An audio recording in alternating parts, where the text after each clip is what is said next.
சற்று முன்பு கிடைத்த தகவல், மருத்துவ படிப்புகளுக்கு நடப்பு கல்வியாண்டிலேயே பொதுத் தேர்வு கட்டாயம் என உச்சநீதிமன்றம் உத்தரவு பிறப்பித்துள்ளது. இதுகுறித்த தகவல்களை நமது டெல்லி செய்தியாளர் நிரஞ்சனிடம் கேட்கலாம். நிரஞ்சன், மருத்துவ படிப்புகளுக்கு கட்டாயம் நுழைவுத் தேர்வு அவசியம் என்று உச்சநீதிமன்றம் உத்தரவு பிறப்பித்திருக்கிறது. இதை பற்றிய தகவல்களை கூறுங்கள் நிரஞ்சன். நிச்சயமாக, அதாவது இந்த உத்தரவானது ஏற்கனவே பிறப்பிக்கப்பட்டிருந்ததுதான். ஆனால் இந்த மருத்துவ கல்லூரிகளுக்கு, இந்த மருத்துவ படிப்புக்கு இந்த நுழைவுத் தேர்வுகளை நடத்துவது தொடர்பான ஏற்கனவே இந்த உத்தரவை உச்சநீதிமன்றம் அளித்திருந்தாலும் கூட இந்த ஆண்டு நடத்துவது தொடர்பான விஷயங்களை அந்த இந்திய மருத்துவக் கழகமே நிர்ணயித்துக் கொள்ள வேண்டும் என்று உத்தரவு பிறப்பிக்கப்பட்டிருந்தது.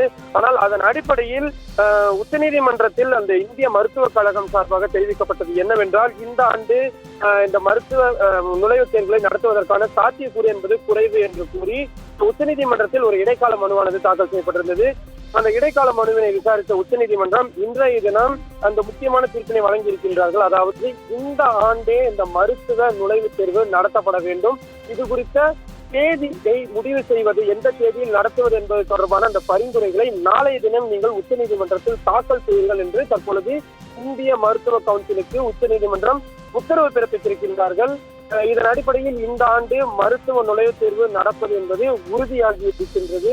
இதற்கு இந்திய மருத்துவ கழகம் சார்பாக தெரிவிக்கப்பட்ட இந்த விளக்கம் என்னவென்றால், இது மிக குறைவான கால அவகாசம் தான் இருக்கிறது. இதற்குள் இவ்வளவு பெரிய ஒரு தேர்வினை நடத்துவதற்கான ஏற்பாடுகளை செய்வது என்பது முடியாத காரியம் என்று கூறியிருந்தார்கள். அதனை ஏற்க மறுத்த உச்சநீதிமன்றம் தற்பொழுதுதான் தேர்வுகள் முடிந்திருக்கின்றது, உங்களுக்கு இதற்கான நீண்ட நாட்கள் கால அவகாசம் இருக்கின்றது, ஒரே மாதிரியான திட்டத்தினை, ஒரே மாதிரியான தேர்வினை நடத்துவதற்கு இதுதான் சரியான தருணம் என்று கூறி தற்பொழுது அந்த உத்தரவினை உறுதிப்படுத்தியிருக்கிறார்கள்.